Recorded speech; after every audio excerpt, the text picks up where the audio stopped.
Okay.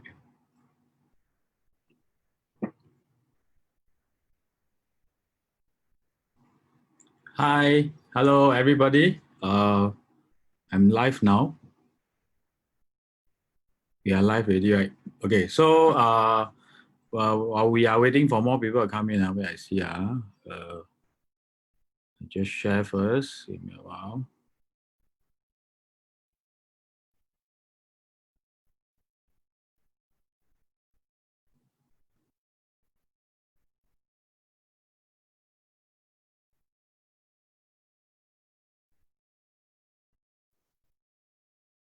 Okay. Very good evening, everybody. Today is the live again for me. So now, okay, give me a while. I just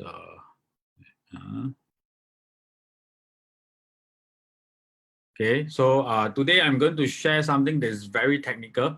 And of course, why am I doing this? Because the next few session I'm going to is going to be linked to what I'm talking about today. Because I think one of the main key questions we have today is how much can we afford? Because a lot of time I've been talking about one thing, which is what? Which is I base on your budget to actually recommend a product for you. So like example, even if I'm buying myself, I always come up with a price that I'm comfortable with first. Amount of money, amount of the property that I'm buying, the amount of money that I'm comfortable with.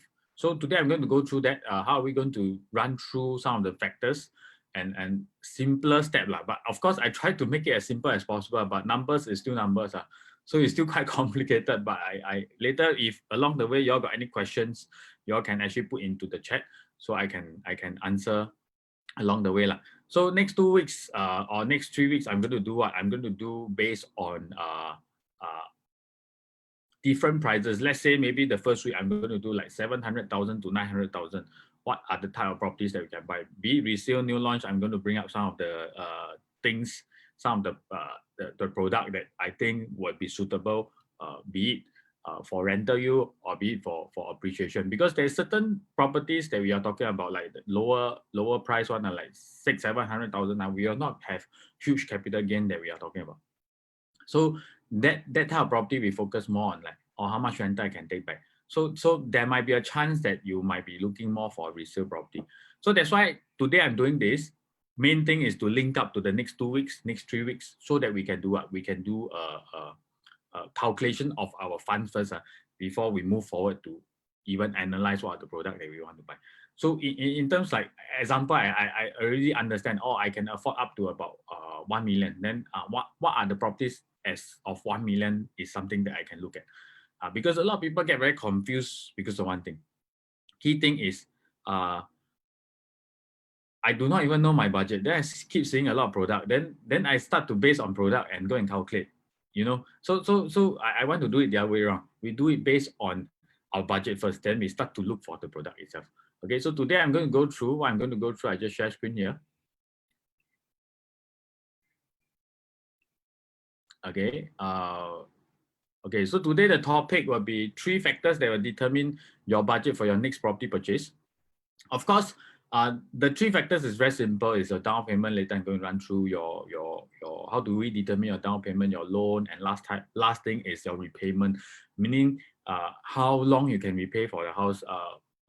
For resale and for new launches, there's different calculation that we are talking about. Because why? Because new launch, the initial installment is lower, but in some cases you need to rent. So we would like to go through every single thing, which means down to even your rental and how much cash I have for the rental, stuff like that. Okay, so I can see people start to come in. So everyone that is in here, can you please help me to like and share also? You can also do watch party. You can share the link also, invite your friends to come in. We are all here to learn together. End of the day, be it whether it's agent or is customer, I mean, I'm open. I'm also open to agents asking me questions. If you got anything that is in your mind that you really want to ask me after this session, or be the last 8 session of the live, some of the questions you can actually text me directly.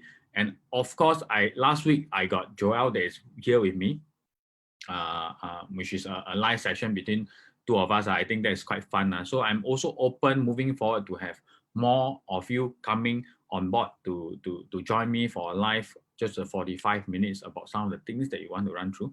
So then we can just run through a live demonstration of how are we going to do our research, stuff like that.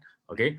So now my live is always on a Monday night, 8 p.m. I later on at the last part, I also would like to ask you all, do you think this is the best timing? Of course, I have been changing because of the circuit breaker. There is some changes. It used to be Saturday, but now Saturday, all of us are very busy. Even I myself, I can't afford to be sitting here at 1 p.m. to do live. So now I do it on a Monday night. I think this is a time that a lot of us are at home and we are free to watch all these things. Okay, so some of the things I'm going to go through today might be simple for all of you, but of course, I'm going to run through in a very different manner. And of course, those clients that's consumer that's watching here and agents that's watching here, I mean, based on consumer, you can actually approach any agents. I mean, especially if you are talking to any PropNex agent, we actually got a RAM system to help you calculate all these things easily.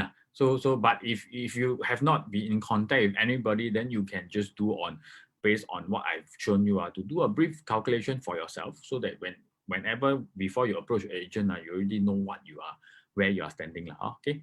So today is a nice session. I do not know. I hope that I can continue this until 50, 60, or 90, 100 episodes. But of course, it requires a lot of effort on my side. So if you all do want me to continue this, I really hope that you all can share and invite all your friends to come in also and help me like my page and also the live also. Okay, Ken, thanks. So today, what are the scoop that we are going to go through? 3 factors is actually very simple. First is the down payment. Second is the loan. Third is the repayment and the affordability. So these are the 3 main factors to determine what budget we have to buy a property. We do not want to overstretch ourselves. Okay, and we do not want to like, let's say I can afford up to a 3 million property, but I go and buy a 1 million property. So maybe if I can stretch out, I can afford 3 million, I might want to buy a 2 million. So what are the steps that we want to go through? And of course, some of us might have more cash but no loan, because we are at a certain age or our income is dropping, things like that. So there's some things that I'm going to run through today, more in depth, a lot of financial. Anything that in between you're unsure, please stop me, please ask me, so that we can run through every one of us can learn together moving forward. Okay, so first one is the down payment. So what are the down payments that we are talking about? There's 2 types. First type is actually a 75% loan, which our down payment is actually 5% cash, 20% CPF, and there's a 3 to 4% stamp duty. This is be it if you are buying the first property. Second, third, there's additional buyer's stamp duty, and the down payment will be different.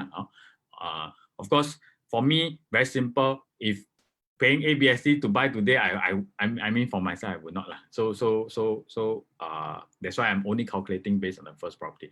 Okay, so very simple, but later I'm going to run through, if we know how much cash, all these things we have, how are we going to determine? Okay, second one is actually the 55% loan. Okay, what is the main key difference? And this is one of the main thing that we are going to talk about today, is that if you take a 75% loan, you can maximum take up to 65 years old, with a max loan of 30 years. So if you're of a younger age, most of the time we will do what? We will take a 75% loan. But if you are at an age of above 45, above 50, then you might want to consider the other one, which is a 55% loan, and you might have more cash and more CPF to play with. I mean, we want to be prudent. We want to be lowering our loan. And in fact, when we lower our loan, because at 55% loan, you can actually loan up to 75 years old and maximum of 35 years. So let's say, for example, if you are 40 this year, if you take a 55% loan, you can loan up to 35 years of the loan tenure, which will actually lower your installment greatly. And this will help you, because I always believe in one thing. If you want to make money in property, very, very important is affordability. If you cannot, means that if you buy a property and after buying the property, you are left with no money, then do not buy the property, because it's so risky. So you need to have what we call a reserve funds. Later, I'm going to share with you a few case studies to run through step by step how are we going to do that. Okay. So, but bear in mind, for 55% loan, your cash portion is 10% for the down payment. So these are the 2 main way of when we take a loan. These are the two main things that we would want to take note.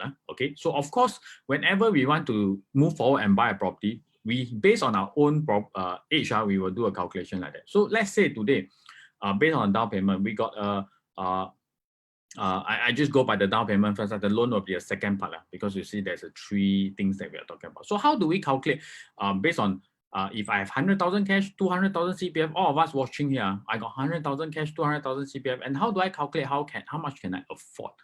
The simplest way, because is last time I do what I do not know whether all of you here do this but last time I do I will try if 800,000 I multiply by 29%, then how much I can take, how much I can buy up to.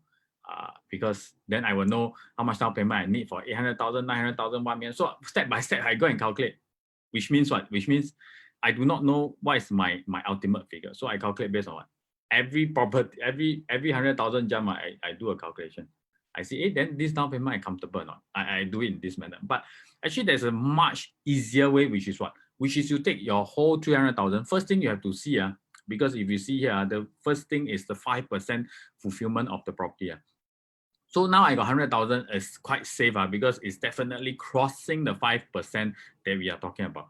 So first thing you do, you take this lump together, 300,000, you divide by 29%. Why 29%? Because 25% down payment, which includes 5% cash, 20% CPF, and a 4% stamp duty. We calculate the higher range, okay?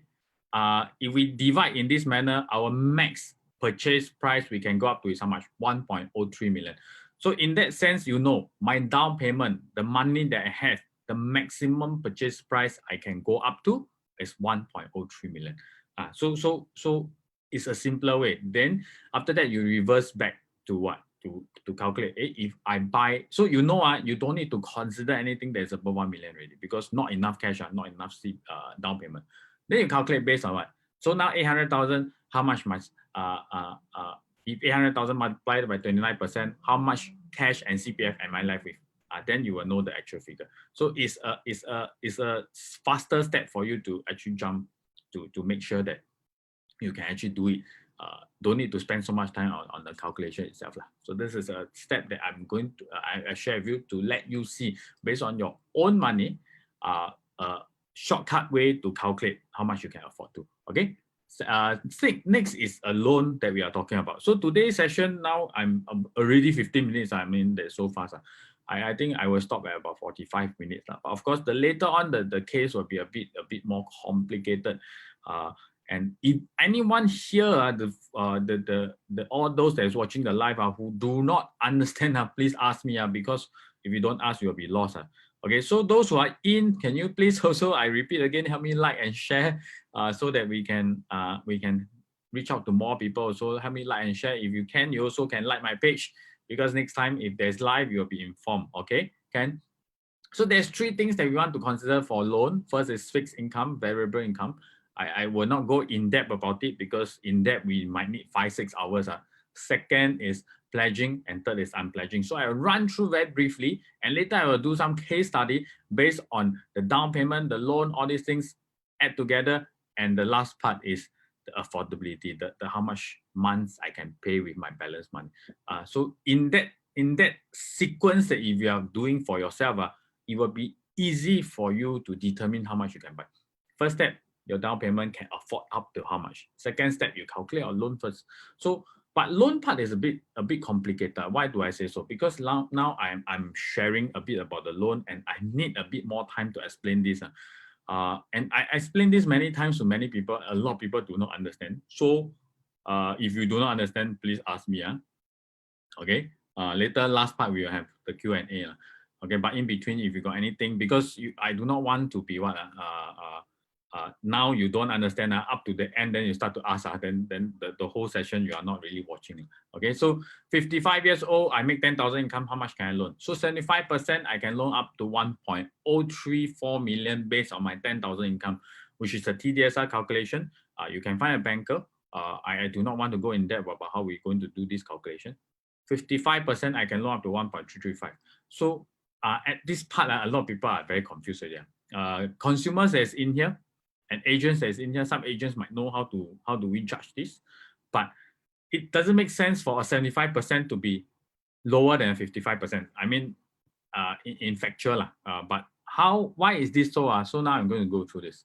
So now, if you see, how do we run through our calculation is that we take 60% of our income, okay, and we key into the loan with a 3.5% interest with the number of years that we can loan, and the loan amount will come up, correct? So this is how we calculate our loan. Of course, I'm calculating based on what? Based on a scenario that you have no other obligation. Obligation, all these things, next time you got to add yourself. But if you got any questions that you think that you are very unsure, you can actually text me directly, drop me a message on my page. I will run through with you. So if you look at this, $6,000, why here 20, why here 30? Very simple. You see, I'm 55 years old. 55 years old. Oh, sorry, I put wrongly. Sorry, not 55. So this should be if I base on calculation, now I change because I think I key in here wrongly.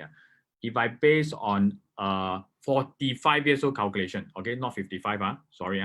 So 45 years old calculation, if I take a 75% loan, I can only loan 20 years, correct? Because 65 minus 45, I can only loan 20 years.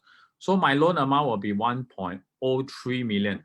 But if I would have take a 55% loan, I can loan up to 75 years old minus my current age 45. I can loan up to 1.336 million because the number of years increase. Okay, here your loan amount will go up because your calculation is based on what? The number of years longer, meaning your repayment amount monthly is lesser, which will increase the loan amount. So if we put it this way, this is 1.336, this is 1.03 million. So how do we know when do we want to take 55 or 75%, which is what I'm going to share next. Okay, so from here, how do we determine? Very simple. If we do this 1.03 million divide by 75%, my purchase price will be 1.378 million. So what I'm trying to say here, if you are buying a property that is below 1.378 million, you definitely will want to go for a 75% loan because you will not what? You will not exceed you can, your 75% is at 1.03 million. But now if I'm buying a 2.5 million property, 2.5 million, if I buy a 2.5 million based on my income, I take 75% because I only put in 20 years. I can only qualify for 1.03 million. You get what I'm trying to say? So if you are buying a 2.5 million, because I take 1.335 divide by 55, I can actually go up to 2.427 million. So if I'm buying a bigger property in the circumstances that you have with this income, we will go for what? We will go for a 55% loan. You get what I mean? So of course, the down payment, all this, and have not come into in place to run through with you. All these things have to be. Sometimes we have to go back and forth to understand all these things. But what I'm trying to say here, 55% loan only come in place if your qualified loan amount, okay? If your qualified loan amount for 75% fall under your property purchase price, fall under less than maybe less than 60% of your property. So let's say if I want to buy a 2 million property, okay, 2 million, my loan amount is only 1.2 million maximum for 75%, okay, or maybe maybe my loan amount is only 1 million, okay, for under 55%, sorry. So I want to buy a 2 million property, my loan amount is only 1 million for 75%. Then at that point, I would want to explore what? 55% because I would be able to loan 1.1 million. I will have additional 100,000 and my repayment will be much lesser. At this point, do all of you understand? Because the more I explain, the more confusing it's getting. Do all of you understand? If you do not, and you do not know how to ask, later you can ask me. But of course, if you want to ask here, I'm open to try my best to answer to all of you because it took me a while to understand this whole concept also. Okay, so now no questions. I will move forward first. Okay. So now I'm going to explain a bit about the pledging and unpledging amount. Of course, this one you can get your bankers or get your agents or use the RAM system. They can help you. But I also want all of you to understand how do we calculate this. So what is the pledging amount? Pledging is actually 4 years fixed deposit, which you place with the bank. 4 years fixed, you cannot take out. They will grant you a certain amount of loan. So how do we calculate the pledge amount? Income needed, meaning that if I need to buy this property, right? Okay, I come back here. I need a 10,000 income at 45 years old. This one, to loan up to 1.03 million for 10,000 income for 45 years old person for 75%, correct? Okay, so my income needed, if let's say I want to buy a property, I calculate, I put here, let's say I need a loan of 1.2 million. So I key in 1.2 million here with a 3.5% interest with 20 years. There will be a numbers that's reflected here, maybe 7,000 or 7,005. I do not know because we need to put in the numbers. Okay, with that number, you divide by 0.6, you will get your what?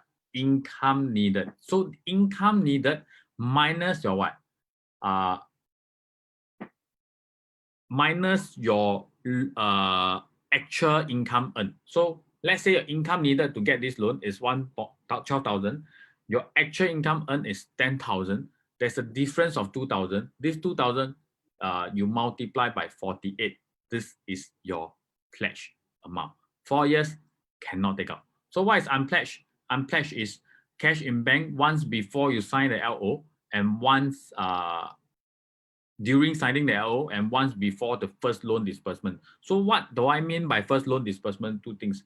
Resale is definitely before you disperse your loan, before you got your keys, all these things.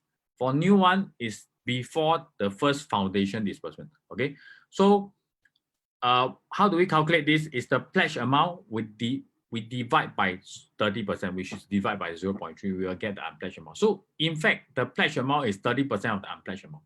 Okay, so this is for the pledge and unpledged. Okay, loan part, I think I have run through. Now we will go into the actual case study.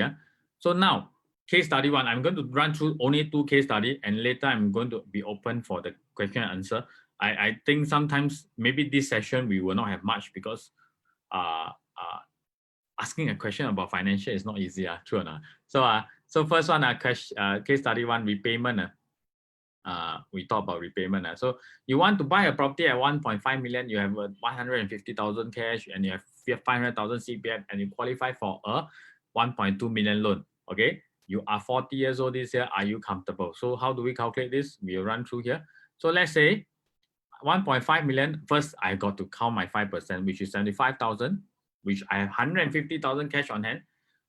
First calculation, I will do a resale calculation. Okay, so resale and new launch, there's slight difference because resale, the stamp duty have to be paid by cash first. Later, you can reimburse with CPF, but you have to have the cash on hand first.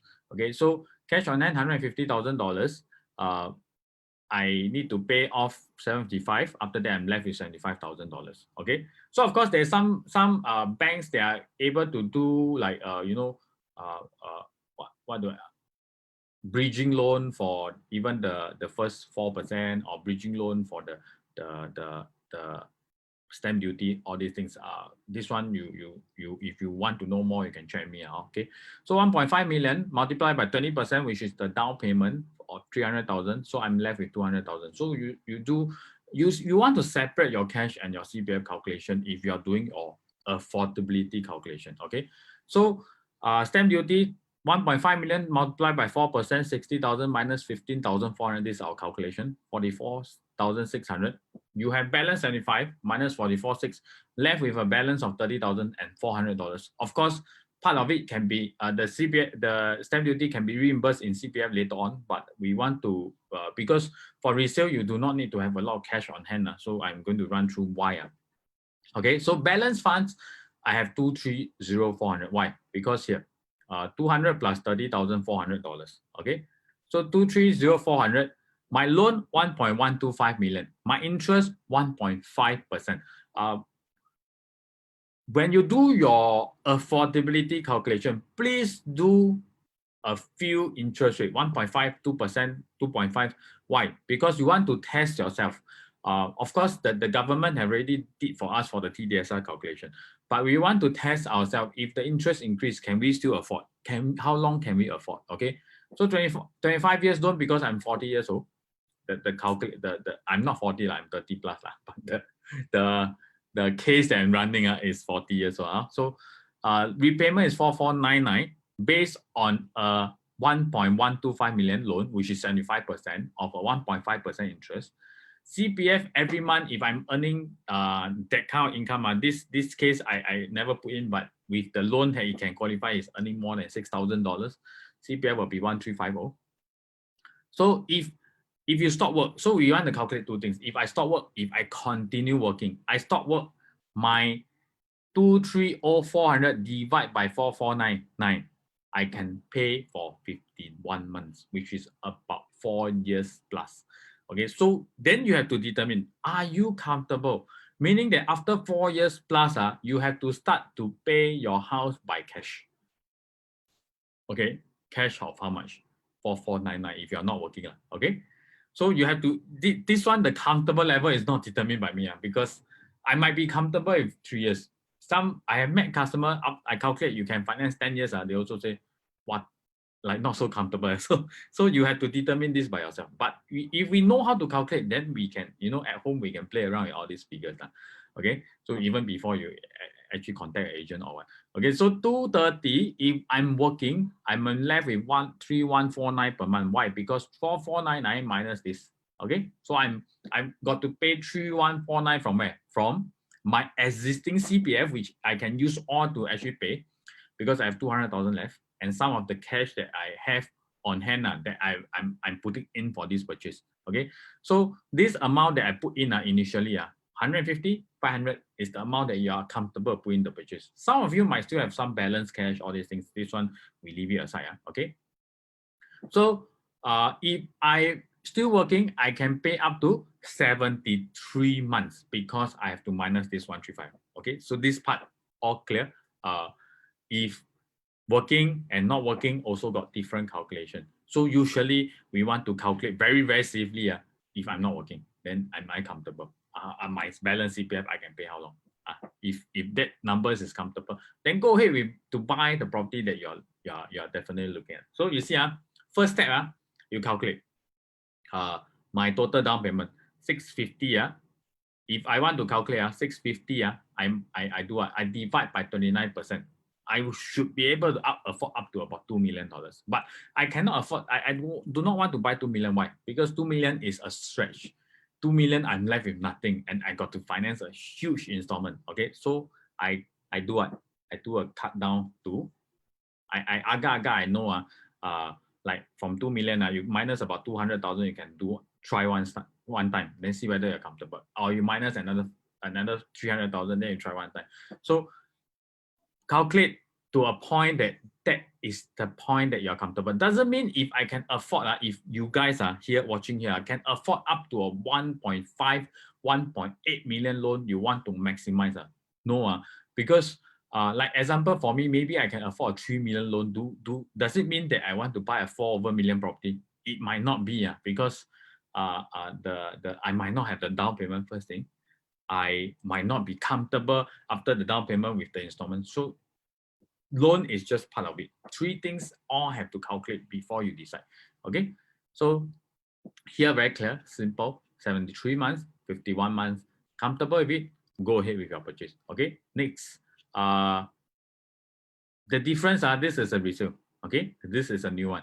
So why there's a difference? Because new one, your repayment amount before TOP is much lesser. So I do a add on from the stage 1 all the way to stage 7 before the TOP.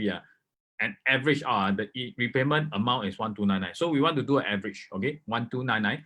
My CPF input is 1350. Actually, every month I do not need to worry about the repayment, because everything is paid by who? By CPF when I'm working. Okay, if you are not working, then you calculate whether because I still have balance of how much? 155 cash. Why there's a 75,000 cash here? Because for new one it's different. Your stamp duty is straight away paid by your CPF. So I cut the stamp duty from the CPF, the cash or you take back and keep lah. Okay. So why I need to keep more cash? Because if I sell my current property, I buy a new property, I need to rent a place. Unless some of you say, oh, I can move back to my parents' place, I can move back to my siblings' place, you know, all these things. This one, if you do not have that, then you take this out. But if you need to rent a place, please do take this into consideration because this is your cash flow. So let's say a place that you want to rent, you also do need to research. The place you want to rent is $2,500. Okay, I got 75,000 cash, divide by 2,005. I can pay for how long? 30 months without coming out if another cents beside the 150,000 that I put aside for the property purchase. Okay, so I got 30 months. 30 months were your new launch TOP. Are you moving into your new launch? So if you are moving into your new launch by 30 months,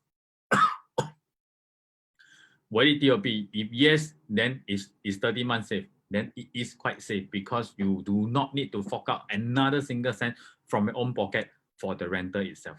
So because after 30 months, I pay the 75,000 rental, I get my keys ready. So I move in, then my installment will go back to something like that. But of course, for the first 6 months to 1 year for new launch, you still pay a slightly lesser repayment.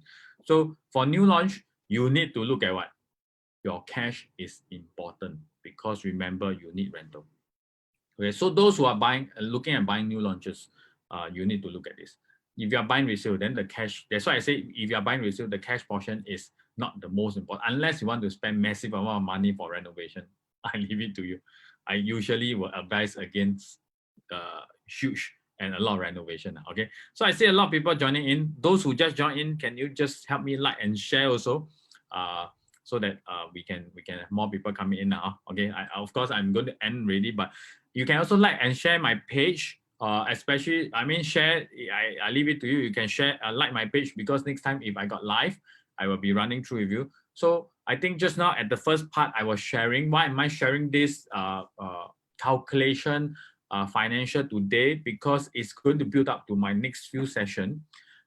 Because I do want all of you to be able to do your own sums and understand how much budget that you can buy. Because why? Because a lot of time we want to do what? We want to buy a property. When we want to buy a property, we are like looking for property first. We are not calculating our money first, okay? Because I always tell everyone, even I myself, different property, different prices, I look at different places, okay? So let's say, just for example, if I want to buy Treasure, I try to go for the bigger unit, 3, 4, and 5. Okay, so if I only got 700,000 or 800,000 or even 900,000, I might not be looking at Treasure. I mean, that's my point of view. Okay, but if I have 1.5 million, then I can look at Treasure because I can easily get a 3 or I can squeeze for a 4. Okay, so first step is to calculate how much affordability you have. What are the properties that is within your reach and you are not stretched? And then we start to look out for the based on, let's say I can buy what up to 1.6. So I start to look out for 1.4, 1.5, 1.6 property. Easier to start your journey of your upgrading or your investment. Because if you are confused, you just looking around for property and you do not know your finances, it's very, very, very difficult. So today I run through finance. Next few session, I'm going to run through, let's say, I'm going to run through first section, 7 to 900,000. What are the properties we want to consider? So I will do a 700,000, 800,000, and 900,000. Then maybe the next session I run 1 million to 1.2 million. What are the 3 properties that you want to consider? You know, things like that. So I'm going to run through in such a manner for you all to do what? Easier for you all to decide. And you see, when you go through property purchase step by step, it's actually so easy to make your purchase, and of course maximize the amount of money that you can make. And of course, if you are buying for own stay, you should also know what are the things that you can look for. But even buying for own stay, there's also steps to look for properties that can make money. Okay, I think those that I shared before for the last few sessions. So next few sessions I'm going to run through very interestingly is really based on today's market. What are the things that we can buy? But if you do not know your budget, you come in, you listen from all the way from 700,000 to 2 million. You also get very confused after that. So please, after today, do your sums. If you do not know, approach agents or approach me. or agents yourself who are wanting to buy, just do your sums yourself first. Okay. So next case study 2, I'm going to run through this real quick, and we are going to, if you got any questions along the way, then feel free. If not, then we it's a Monday night lah. I mean, it should be a day. I mean, today shouldn't be a day that today should be a day that we are working, but Monday blue. So for 1.5 million to 1.6 million for max gain, what properties you recommend? So okay, later I run through this for you, because now I want to run through the numbers first. And of course, we also later we will be because I will be running session of things like that lah. So also do follow me when I'm running through the numbers lah. Okay, so I just run through the figures. Raymond, you wait for me a while. So case 2, you want to buy a property at 1.5 million, you have 300,000 cash, 500,000 CPF, and you make $8,000 money, and you are 55 years old. Are you comfortable? So now we look at it. If based on 55 years old, I can loan up to 8,000 income. I can loan up to 827. 75%, 55%, 1.068 million. Okay, to qualify for 75% loan, I need to pledge 137. Okay, so this one, I think I did something wrong again. It shouldn't be 55, it should be 45. Okay, sorry, because when numbers come in, when I want to put into slides, sometimes there's some figures that is wrong. So let's say based on 45, if I want to loan up to 75%, which is 75% of 1.5, which is 1.125, I need to pledge 137. And if I unpledge, I need to unpledge $459,000. So unpledged amount is huge. So sometimes unpledged amount is not so doable. But we can also do if you got other money that you are having asset rather than just this 300,000 that you can use. You can think about the unpledged. And also we can do a half pledge, half unpledged. Like 65,000 pledge, 67,000 pledge, then 230,000 unpledged. So only 60 over 1,000 is locked in. The rest you can take out. Okay, so you can play around with all these things. Okay, so same thing. 1.5 million, 5%, 75,000. But this time around I got 300,000. Minus off, I'm left with 225. 1.5 million multiplied by 20%, 300,000 CPF. I have 500,000 on hand. Minus 300,000, I'm left with 200,000. Okay, 1.5 million multiplied by the stamp duty, $44,600. My cash balance is 180,400. Why? Because this is a resale, so I take this and minus this. Okay, 225 minus 44,600, 180. Okay, and I need to pledge a 137. So 180 minus 137, I'm left with 42,440. So now we run through the numbers real quick. So balance funds, no, balance is wrong here. Balance is 242. I forget to change up here. So 1.5%, 20 years loan. Why 20 years? 45 years old. Okay. Okay. Payment 5428 is based on 1.5%. Okay. So CPF input is about $900. Because just now I calculate based on 55. But maybe we just run through this. If you want to put 1150, 1350, I leave it to you. Okay. So $900, 42,440 divide by 5,428. I can pay for 44 months. Okay, if I stop working. If I'm still working, I can pay for 53 months. So now, is this comfortable? Very simple. You have to look at a very important thing, because this one pledge is 4 years, which is 48 months. To be very frank, if this one exceed 48 months, you will take out your 137 that is locked with the bank, which means this 137 can easily help you finance another 20 to 25 months. Okay, so then from there, you calculate this period, 60, 70 months without touching additional funds. Comfortable or not? Comfortable, then buy.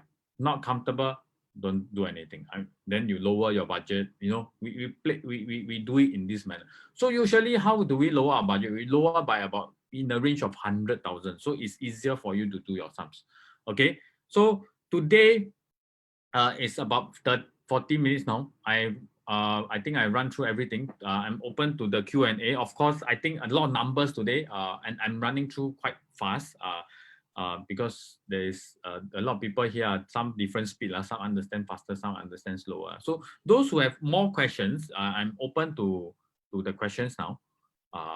Okay. Of course, I also, before you all, if you all got any questions, you all put in. But before I answer the rest of the question, maybe I want to come back to Raymond. So Raymond, you're asking for 1.5 to 1.6 for max capital gain. What property would you recommend? I mean, if you ask me off the like just from straight away ask here, I got two properties in mind. For me, I will be looking at first Affinity at Serangoon. There's a particular stack, stack 37, which is selling, some of the unit is selling below 1,004 per square foot. And I do my research for Affinity, for the standard one, not high ceiling unit, normal unit. Below 1,004, there's only 2-3 units transacted. Okay.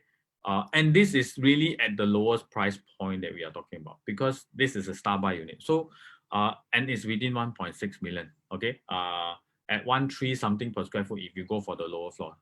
Mid floor about 1.40 something per square foot. Okay. And 1.5, 1.6, I would also want to think about Treasure Tampines 4-bedroom. Because I personally do favor a lot for the 3, 4, and 5 for Treasure Tampines, because I understand these two locations, especially Affinity and Treasure, these are more like a mass market location. Affinity is slightly different because it's in the landed enclave area, but this location you need size, because you must understand who is buying from you. HDB upgrader for Treasure area, which is all looking at size. For Affinity area, there's a mixture of HDB upgrader and also landed owners that is buying for their kids, things like that. Most of the time, landed owner will not be looking at buying condo unless they are looking for retirement. So from a big space, if you ask them to shift into a very small condo, that is a difficult part. So you need to have certain size, which I think these are the two that I would recommend. So looking at Copa, would you recommend 1 or 2 bedroom? To be very frank, based on the balance unit of Copa, now the 1 bedroom, I would not look at. 2 bedroom is something that you might want to consider, but of course, I'm not a big fan. So end of the day, I leave it to you. But if you ask me between these two, I will say the 2. And to be very frank, if you have the budget for Copa, I will go for the 3 bedroom instead.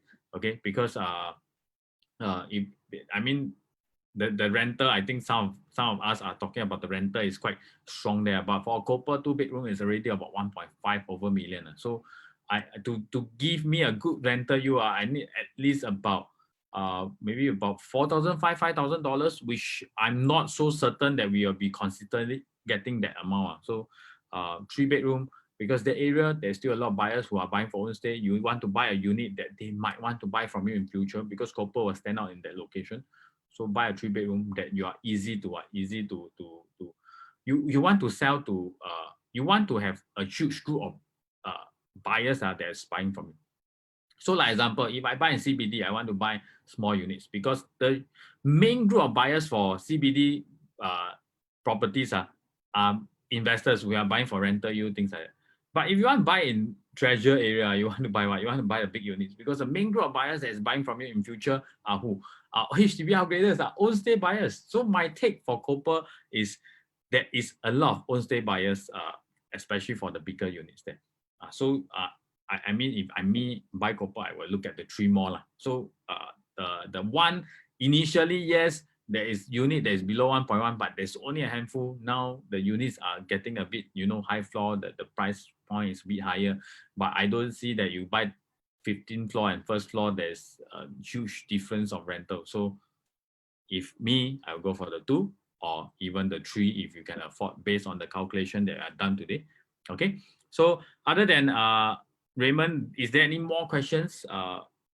If no, one last time, I'm going to ask you all to help me share and also like the link, the live today, and also the Facebook page.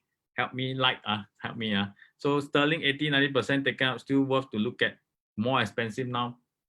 Yeah, sometimes you ask me this kind of thing, very sensitive. So Sterling, to be very frank, the units that is left are mostly the high floor unit. I've seen some unit, the 3 bedroom is already at close to 2,000 per square foot, or even exceeding 2,000 per square foot.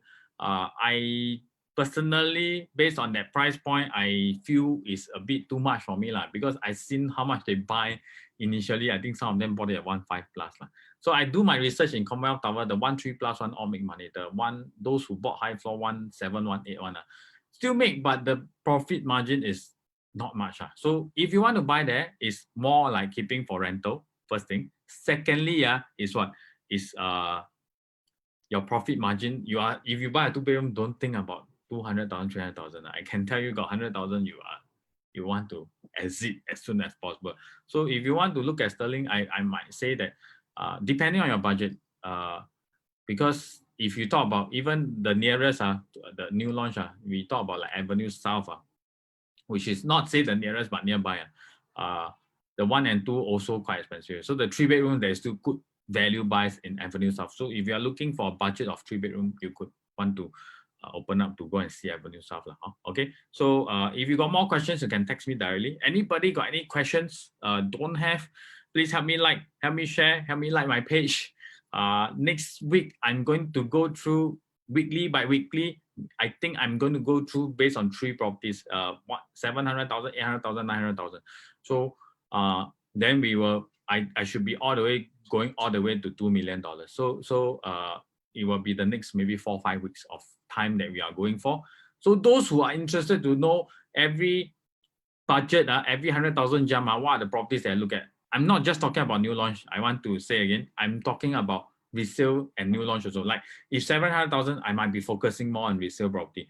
So those who are interested, please join me next week and the week after, so that I think financial one, nobody there to ask a lot of questions, because ask already, sometimes you do not really understand the whole thing also. So if you got any questions about your finance, do text me directly, drop me a message. If I can, I'll help you go through it. But like what I said today, why am I doing this session today? Because we need to understand our finance before we embark on our real estate upgrading or investment journey. So please do your homework, and all of us, I think in this time, if we do it safely and within our affordability, we will be able to do it. We will be able to buy safely and make money from property. Of course, this is time of uncertainty, but if you are safe, you can finance for 5 years, 10 years. I do not see any problem. Okay, but do not speculate and buy properties that you know within the next 3 years or within the next month. If you don't renter, you are going to be in deep trouble. Do not engage into such property purchase. Buy within your means. Okay, so I will see y'all next week on the property sharing, on the product sharing, on what are the properties that I would recommend based on different budget. Okay, help me again, help me like those who just came in, and help me like my page, share it out so that we can reach out to more people. We can have a good time together. We can learn together. Okay, thank you. I think I see a lot of you saying yeah, thank you for all your feedback. And of course, I will also want to ask, is 8 p.m. Monday a good time? Maybe before I end, I think the Facebook is sometimes the live is a bit lag. Is 8 p.m. Monday a good time? Can you all let me know?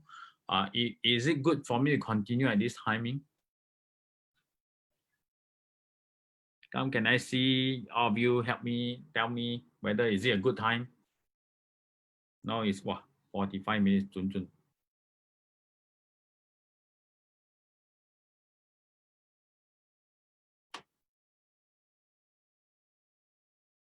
Yeah. Is it lagging or no one is telling me? So for 8 p.m. Monday, is it a good time for all of us? Nobody is telling me.